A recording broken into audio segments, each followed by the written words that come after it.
নির্বাচন কমিশনের বিশেষ নিবিড় সংশোধন বা এসআইআর এর পর প্রথম ভোট হলো বিহারেই। নির্বাচনী ফলাফল বলছে নমো নীতিশের ঝড়ে খড়কুটোর মতো উড়ে গিয়েছে। কিন্তু এসআইআর এর এই টেস্ট কেসের ফলাফল কি হলো? রাজনৈতিক বিশেষজ্ঞরা মনে করেছিলেন এবারের বিহার ভোটে অন্যতম ফ্যাক্টর হতে চলেছে এসআইআর। বাস্তবে ভোটের বাক্সে কি প্রভাব পড়ল এই লিটমাস টেস্টের? প্রাথমিক ফলাফল বলছে জনসংখ্যার বিচারে দেশের দ্বিতীয় বৃহত্তম রাজ্য বিহারে এসআইআর এর বিরুদ্ধে প্রচারের কোনো প্রভাব এনডিএর বিরুদ্ধে পড়েনি। তবে এসআইআর হওয়াতেই বিরোধীদের ফল শোচনীয় কিনা সে প্রশ্ন অন্য। প্রায় 3 মাস ধরে ভোটার তালিকার ঝাড়াই বাছাই হয়েছে বিহারে। কমিশনের উদ্দেশ্য ছিল ওই প্রক্রিয়ার মাধ্যমে মৃত এবং ভুয়ো ভোটারদের তালিকা থেকে বাদ দেওয়া হবে।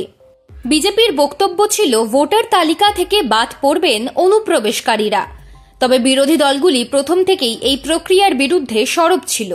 তাদের অভিযোগ, কেন্দ্র আর কমিশন মিলে এসআইআর এর মাধ্যমে বৈধ ভোটারদের বাদ দেওয়ার চক্রান্ত করা হচ্ছে। এভাবে কেড়ে নেওয়া হবে ভোটারদের গণতান্ত্রিক অধিকার। জল গড়িয়েছে সুপ্রিম কোর্টেও। বিহারে মোট ভোটার ছিলেন 7,89,00,000। এসআইআর এর প্রাথমিক খসড়া তালিকায় দেখা যায় প্রায় 65 লক্ষ ভোটারের নাম মূল তালিকা থেকে বাদ পড়েছে। পরে চূড়ান্ত যোগ বিয়োগের পর দেখা যায় বাদ গিয়েছে 47 লক্ষ নাম। তার সুফল পেল কোন শিবির? পরিসংখ্যান বলছে 243টি বিধানসভা কেন্দ্রের মধ্যে 106টি বিধানসভা আসন থেকে এসআইআর এর কারণে সবচেয়ে বেশি নাম বাদ পড়েছে।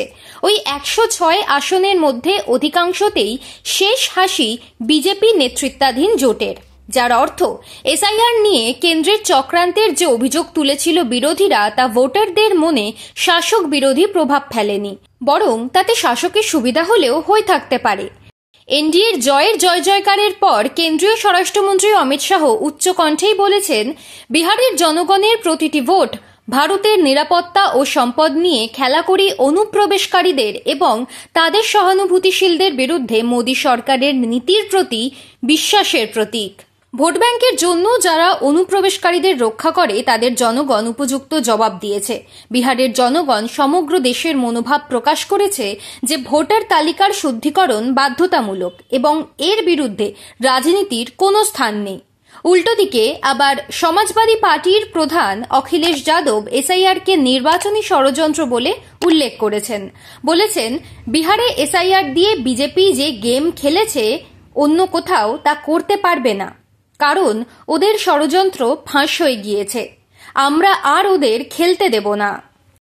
বিহারের পর 2026 সালে পশ্চিমবঙ্গ, তামিলনাড়ু, অসম, কেরল এবং পুদুচেরিতে ভোট। পশ্চিমবঙ্গে ইতিমধ্যেই এসআইআর প্রক্রিয়া শুরু হয়েছে। চূড়ান্ত তালিকা প্রকাশের পরই ভোট ঘোষণা করা হবে পশ্চিমবঙ্গে। সেখানে কি দাঁড়াবে এসআইআর এর ফলাফল? অপেক্ষা কয়েক মাসের।